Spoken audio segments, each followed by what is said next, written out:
नमस्कार, तुम्हा सर्वांचं आपल्या स्टडी पॉइंट या यूट्यूब चॅनलमध्ये स्वागत आहे। तर राज्यातील लाडक्या बहिणींसाठी आणखीन एक योजना आहे।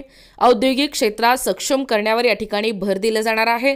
याबद्दल संपूर्ण सविस्तर अशी माहिती या व्हिडिओच्या माध्यमातून आपण पाहणार आहोत। तत्पूर्वी तुम्ही जर आपल्या स्टडी पॉइंट या यूट्यूब चॅनलवरती जर नवीन असाल तर आपल्या या चॅनलला लगेचच लाईक आणि सबस्क्राइब करायला विसरू नका। चला तर मग वेळ वाया न घालवता राज्यातील लाडक्या बहिणींसाठी आणखीन एक योजना काय आहे व येत्या काळामध्ये औद्योगिक क्षेत्रात कशा पद्धतीने सक्षम करण्यावर भर दिला जाणार आहे ते या ठिकाणी आपण जाणून घेऊया। बघा, या ठिकाणी तुम्ही टायटल पाहू शकता। टायटल काय आहे बघा, राज्यातील लाडक्या बहिणींसाठी आणखीन एक योजना, औद्योगिक क्षेत्रात सक्षम करण्यावर भर। पहा अपडेट काय आहे। एकूणच राज्यातील लाडकी बहीण योजना ही लोकप्रिय ठरलेली असतानाच महिलांना आर्थिकदृष्ट्या सक्षम करण्यासाठी राज्य सरकारकडून आणखीन एक पाऊल उचलण्यात आलं आहे। महिलांना औद्योगिक क्षेत्रात सक्षम करण्यासाठी तालुका स्तरावर अस्मिता भवन उभारण्याच्या प्रक्रियेस गती या ठिकाणी द्यावी।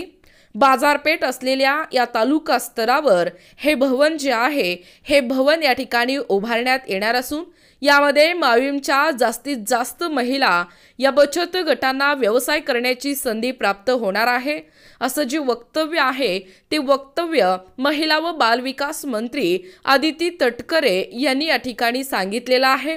मंत्रालय येथील दालनात रोहा येथे गारमेट प्रकल्प कार्यान्वित करणे, तालुका स्तरावर अस्मिता भवन उभारणे, महिला आर्थिक विकास महामंडळाचे कामकाज, राज्य बालहक्क संरक्षण आयोग तसेच 100 दिवस कृती आराखड्यांबाबत बैठक देखील झालेली आहे। यावेळी विभागाचे सचिव डॉक्टर अनुप कुमार यादव, आयुक्त कैलास पगारे, राज्य बालहक्क संरक्षण आयोगाच्या अध्यक्षा सुशीबेन शहा, माविमच्या कार्यकारी संचालक वर्षा लड्डा, विभागाचे सहसचिव वीरा ठाकूर, अवर सचिव सुनील सरदार, उपसचिव आनंद भोडवे आदीसह अधिकारी या ठिकाणी उपस्थित होते। बघा, महिला व बालविकास मंत्री आदिती तटकरे म्हणाल्या की स्त्रीवर्धन येथे सोलार फिश ड्राइंग प्रोजेक्ट अंतर्गत महिला आर्थिक विकास महामंडळ मार्फत नव तेजस्विनी महाराष्ट्र ग्रामीण उद्यम विकास प्रकल्प या ठिकाणी राबविण्यात येणार आहे। या प्रकल्पाअंतर्गत बाजारभिमुख उद्योग विकास घटकाअंतर्गत शेती संलग्न व बिगर शेती आधारित उद्योगांना व नाविन्यपूर्ण उपक्रमासाठी प्रोत्साहन देण्यात येणार आहे आणि त्याचबरोबर रोहा येथील गारमेट प्रकल्प कार्यान्वित करण्यासाठीचे जे युनिट आहे ते युनिट देखील शहरासह ग्रामीण भागातही सुरू या ठिकाणी करण्यात यावे। प्रकल्पासाठी पात्र महिलांना योग्य प्रशिक्षण आणि मानधन मिळण्यासाठी पारदर्शक कार्यप्रणाली राबवावी। या प्रकल्पाच्या माध्यमातून जास्तीत जास्त महिलांना रोजगार या ठिकाणी उपलब्ध होण्यासाठी प्रयत्न करण्याचे निर्देशही तटकरे यांनी या ठिकाणी दिलेला आहे। महिला आर्थिक विकास महामंडळाच्या 50व्या वर्धापन दिनानिमित्त माविम अंतर्गत असलेल्या जास्तीत जास्त बचत गटांना व्यासपीठ उपलब्ध व्हावे तसेच माविमचे कार्य हे ग्रामीण भागातही पोहोचावे यासाठी राज्यस्तरीय महोत्सवाचे आयोजन करण्याचे निर्देश मंत्री तटकरे यांनी या ठिकाणी दिलेला आहे। बघा, राज्यस्तरीय बाल महोत्सवात साहित्यिक बालकांना व्यासपीठ उपलब्ध करावे। बालगृह व निरीक्षण गृहातील प्रवेशितांसाठी दरवर्षी राज्यस्तरीय बाल महोत्सव आयोजित करण्यात येणार आहे।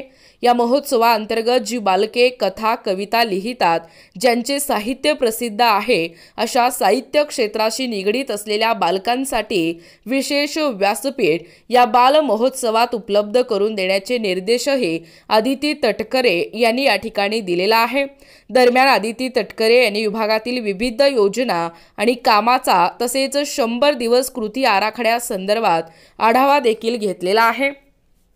एकात्मिक बालविकास सेवा योजनेअंतर्गत गरोदर महिला, स्तनदा माता, बालके यांना घरपोच आहार, लाभार्थी बालकांचे ग्रोथ मॉनिटरिंग, लाभार्थ्यांना गृहभेटीद्वारे मार्गदर्शन, पोषण विषयक जनजागृतीकरिता समुदाय आधारित कार्यक्रम, ग्राम बालविकास केंद्र, नागरी बालविकास केंद्र, अंगणवाडी केंद्रांना शौचालय, पिण्याच्या पाण्याची सोय, जीवन ज्योती विमा योजना, प्रधानमंत्री सुरक्षा विमा योजना, भिक्षेकरीच्या कामाचा मोबदला, पिंक रिक्षा, लाडकी बहीण योजना, फिरते पथक या संदर्भातही यावेळी आढावा घेण्यात आलेला आहे।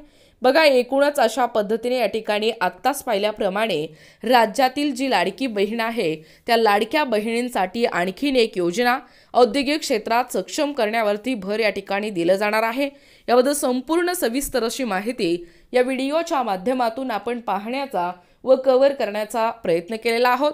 अशाच प्रकारचे नवनवीन अपडेट पाहिजे असतील किंवा तुम्ही जर कोणत्याही स्पर्धा परीक्षेची तयारी करीत असाल किंवा तुम्हाला जर आमच्या अध्यापनाचे व्हिडिओ आवडत असतील किंवा तुम्ही जर आपल्या स्टडी पॉइंट या यूट्यूब चॅनलवरती जर नवीन असाल तर आपल्या या चॅनलला लगेचच लाईक आणि सबस्क्राईब करायला विसरू नका। भेटूया अशाच पुढच्या नवीन व्हिडिओमध्ये, तोपर्यंत धन्यवाद।